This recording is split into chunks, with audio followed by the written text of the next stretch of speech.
నమస్తే, welcome to Suman TV.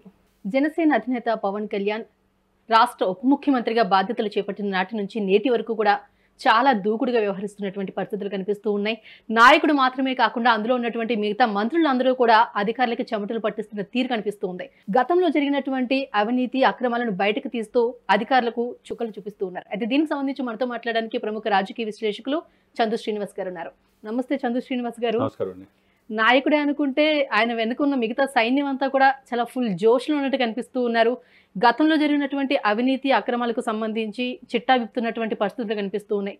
దీనికి సంబంధించి మీరేం చెప్తారండి? డెఫినెట్గా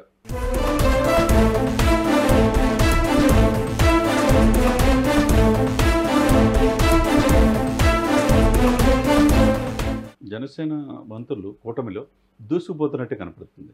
ఎందుకంటే నాయకుడి స్పీడ్ని అందుకోవడానికి ప్రయత్నం చేస్తున్నారు. ఎందుకంటే డే 1 నుంచి కూడా ఈ కూటమి 164 మెజార్టీతో గెలిచారు. స్వచ్ఛమైన పరిపాలన అందించడానికి ప్రజలు పూర్తి మెజార్టీ ఇచ్చారు. గతంలో ఉన్న వైఎస్ఆర్సీపీకి 11 సీట్లకి పరిమితం చేసి ప్రధాన ప్రతిపక్ష హోదా కూడా లేకుండా పోయింది.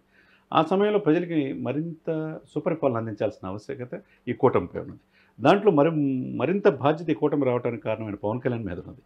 ఆయన ఉప ముఖ్యమంత్రిగా బాధ్యత తీసుకున్న కాడి నుంచి రోజు 10 నుంచి 15 గంటలు రివ్యూలు చేస్తారు. ఆయన చేయటమే కాకుండా మిగతా ఆయన చూసి మిగతా వాళ్ళు కూడా ఆఫీసర్స్ కూడా అన్నీ ప్రిపేర్ అయ్యి వస్తున్నారంటే, మిగతా ఆయనతో పాటు మంత్రులు కూడా వస్తున్నారంటే మనం దాన్ని ఒకసారి ప్రజలందరికీ కూడా మనం తెలియాల్సిన బాధ్యత మీడియా ముఖ్యంగా యాజ్ ఏ జర్నలిస్ట్గా మీకు కానీ నాకు అనలిస్ట్గా నాకు కూడా ఉంటుంది.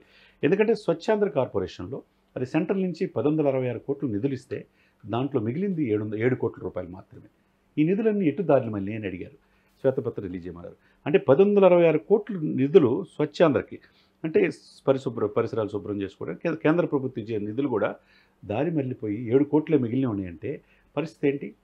ఇకపోతే అదైనా కాకుండా ఇంకా మొత్తం ఓవరాల్గా పంచాయతీరాజ్ కావచ్చు, గ్రామీణాభివృద్ధి కావచ్చు, మొత్తం 5,000 కోట్ల రూపాయలు వేరేకి డైవర్ట్ చేశారన్నమాట. దాని మీద సమగ్ర నివేదిక ఇవ్వమని కోరాడు.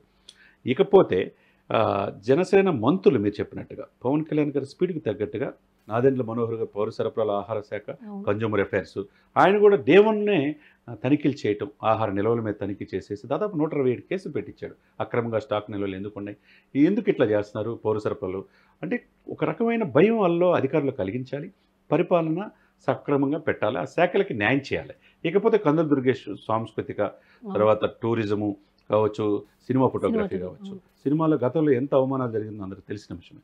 సినిమా ఇండస్ట్రీ అంతా నిర్మాతలంతా పోయి ఈ కల్కి మూవీ అశ్విని దత్ కావచ్చు, అరవింద్ అందరూ వెళితే చక్కగా సామరస్యపూర్వకంగా ఒక అక్కడ ఉన్న నటుడే కాకుండా రాజకీయ నాయకుడిగా ఉన్నాడు పవన్ కళ్యాణ్. ఎంత లేచి నుంచొని వాళ్ళ ఆహ్వానం పలికి వాళ్ళ కోరికలు కూడా తెలిసిన వ్యక్తి. పైగా త్వరలో చంద్రబాబు నాయుడు గారు అపాయింట్మెంట్ తీసుకుని చంద్రబాబు నాయుడు పవన్ కళ్యాణ్కి యావత్ ఇండస్ట్రీ సత్కరిస్తా ఉన్నారు. గతంలో ఆ ముఖ్యమంత్రి గారు చేయలే. ఒక మంచి ఆహ్లాదకరమైన వాతావరణం సినిమా ఇండస్ట్రీకి ప్రభుత్వానికి తీసుకొచ్చారు. అట్లా దుర్గేష్ అట్లా చేస్తున్నాడు. అంటే నాయకుడికి తగ్గట్టు వీళ్ళు పాలన ఒక మార్కు జనసేన చూపిస్తుంది.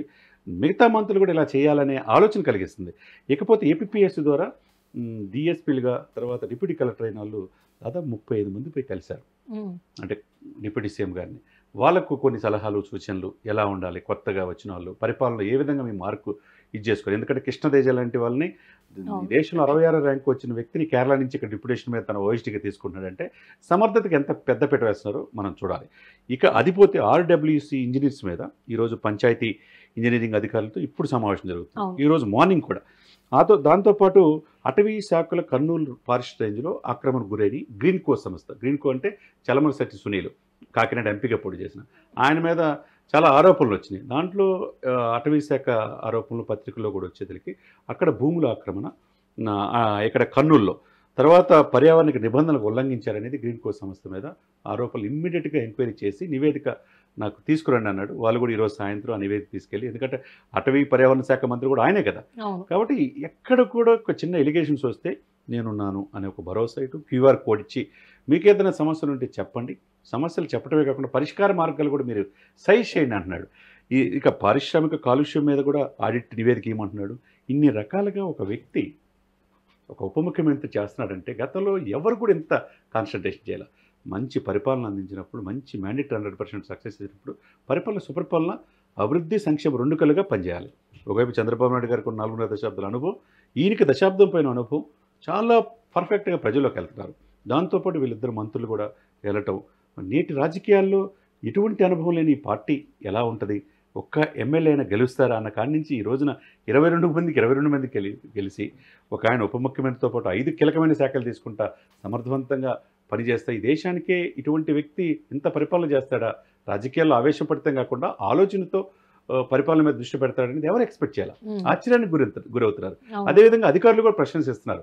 మీరు బాగా ప్రిపేర్ అయ్యారని అంటున్నాడు, నేను మీ మాట వింటానంటున్నాడు. పంచాయతీరాజ్ ఉద్యోగులతో కూడా నిన్న జరిగిన మీటింగ్లో గతంలో ముఖ్యమంత్రులు ఎవరు మీ మాట వినలా, ఎన్నమాట వాస్తవమే. లాస్ట్ 5 సంవత్సరాలు ఎవరైనా వినాలంటే బొత్స గారు సజ్జల గారి దగ్గరికి వెళ్ళి రిప్రజెంటేషన్ ఇవ్వాలి. ముఖ్యమంత్రి ఏ రోజు అపాయింట్మెంట్ ఇవ్వాలి. 5 సంవత్సరాలు మీడియా సమావేశం పెట్టిన వ్యక్తి మిగతా శాఖలు ఎందుకుంటాడు? మరి దాన్ని నేను వింటాను, వారానికి ఒక్కరోజు టైం తీసుకుంటాను. నేను ఒక ఉద్యోగి బిడ్డగా చెప్తున్నా, 1వ తారీఖు శాలరీ లేకపోతే ఎంత బాధ ఉంటుందో ఆ బాధ నాకు తెలుసు అన్నాడు. తర్వాత నెల చివరికి అయిపోతే డబ్బులు మనకు అందబోతే ఏందనేది నాకు తెలుసు అంటున్నాడు. కాబట్టి ఒక కానిస్టేబుల్ కొడుకుగా ఆయన తెలుసు ఉద్యోగుల కోరిక. వాళ్ళు చాలా కళ్ళమని నీళ్ళు పెట్టుకొని ఉద్యోగ సంఘాలలో కూడా హ్యాపీగా ఫీల్ అవుతున్నారు. ఇటువంటి వ్యక్తిని మేము చూడలేదని. అంటే ఇంత పారదర్శకంగా చేస్తున్నప్పుడు జనసేన కార్యకర్తలందరూ హ్యాపీగా ఫీల్ అవుతున్నారు.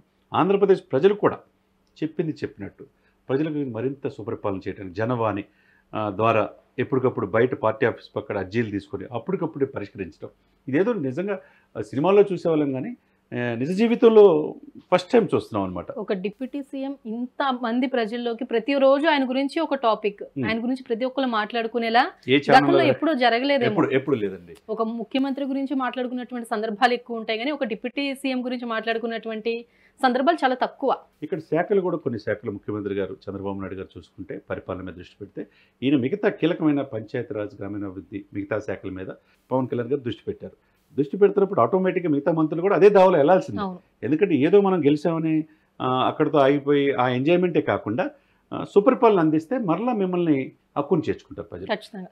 పవన్ కళ్యాణ్ గారు దశాబ్దం పైనే రాజకీయం చేద్దాం, ఈ కూటమి దశాబ్దం పైన అధికారంలో ఉండాలన్నాడు. ఆ దిశగా ముందుకెళ్తున్నట్టే స్పష్టంగా ఖచ్చితంగా మనం గతంలో కూడా చాలా సార్లు అనుకున్నాం, నాయకుడు సరైన వాడైతే సరిపోదు కదా, వెనకున్నటువంటి మిగతా క్యాడర్ ఆయనకి సహకరించాలి, ఆ సమన్వయం ఒకరిలో ఒకరికి ఉండాలి అని మనం మాట్లాడుకున్నాం. కానీ ఈ రోజు వాతావరణం చూస్తున్నట్టయితే కనుక ఖచ్చితంగా నాయకుడికి సహకరిస్తూ ఉన్నారు, నాయకుడి దిశగా వెళ్తూ ఉన్నారు, ప్రజలకు మంచి చేయాలనే ఒక దృక్పథం చాలా వరకు మంత్రుల్లో మనకు కనిపిస్తూ ఉంది. చక్కగా చెప్పారు. 100% ఆ దృక్పథం ప్రజల్లో ఉంది, పాజిటివ్ దృక్పథం. అందరూ కూడా సకారాత్మకంగా ఆలోచిస్తున్నారు. మంచి పరిపాలన, ఆంధ్రప్రదేశ్కి మంచి రోజులు వచ్చినాయి అనే ఆలోచనతో అందరూ ఉండరు. ఖచ్చితంగా జనసేనలో ఉన్నటువంటి రాజకీయ నాయకులకు సంబంధించి పిల్ల నాయకులు అని, చిన్న నాయకులు అని, లేకపోతే నిరుద్యోగులు చాలా కామెంట్స్ రావడం జరిగింది. అన్న వాళ్ళకి ఈ రోజున ఆశ్చర్యపోతున్నారు, వాళ్ళే ఇంత మంచిగా పరిపాలిస్తారా, చాలా మంచి ఆహ్వానిస్తారు. రాజకీయాల్లో చాలా ఓనమాలు దిద్దినటువంటి రాజకీయ నాయకులు ఏ విధంగా అయితే వ్యవహరిస్తూ ఉంటారో వీళ్ళు కూడా ఈ రోజు అలాగే వ్యవహరిస్తున్నటువంటి పరిస్థితులు కనిపిస్తూ ఉన్నాయి కొన్ని నియోజకవర్గాల్లో మనం చూసుకున్నట్లయితే. రైట్, థ్యాంక్ యూ చంద్ర శ్రీనివాస్ గారు, థ్యాంక్ యూ సో మచ్ అండి. సుమన్ టీవీలో మీ పర్సనల్ అండ్ బిజినెస్ ప్రమోషన్స్ కోసం కింది నెంబర్కి కాంటాక్ట్ చేయండి.